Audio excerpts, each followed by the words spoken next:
आज आमचे देशाची फायनान्स मिनिस्टर निर्मला सीतारामनजी हांच्यांनी लोकसभा भितर आज नवीन बजेट 2025-26 बजेट मांडलें आणि ताच्या भितर पळयतकच लक्षात आयलें की ह्या हातूंतले देशांतले सर्वसमावेशक अशें तें बजेट आसा. म्हळ्यार भितर युवा आसत, महिला आसत, फार्मर्स आसत, बिझनसमॅन आसत, ह्या सगळ्याच जाणांक ताचो फायदो मेळटलो अशें बजेट आसा.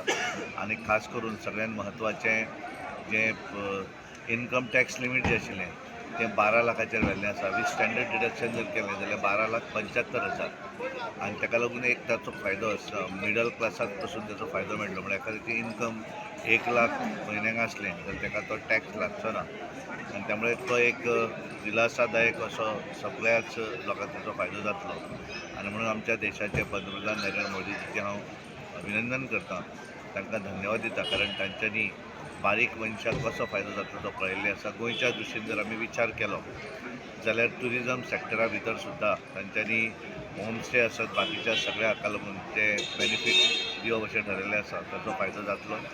आनी खास करून MSME आसत सॅक्टर, मुद्रा लोन आसत, ह्या सगळ्या हातूंतल्यान तांच्यांनी रिवायज केल्लें आसा, जेणे करून हाचो फायदो सबंद देशांतल्या लोकांक जातलो. आनी म्हणून आज हें जें आज फायनान्स बजेट जें मांडलें ताका लागून तें बजेट हांव वेलकम करता. आमची देशाची फायनान्स मिनिस्टर निर्मला सीतारामनजी आनी तशेंच देशाचे पंतप्रधान नरेंद्र मोदीजी हांचें अभिनंदन करता. तांकां धन्यवाद दिता. थँक्यू.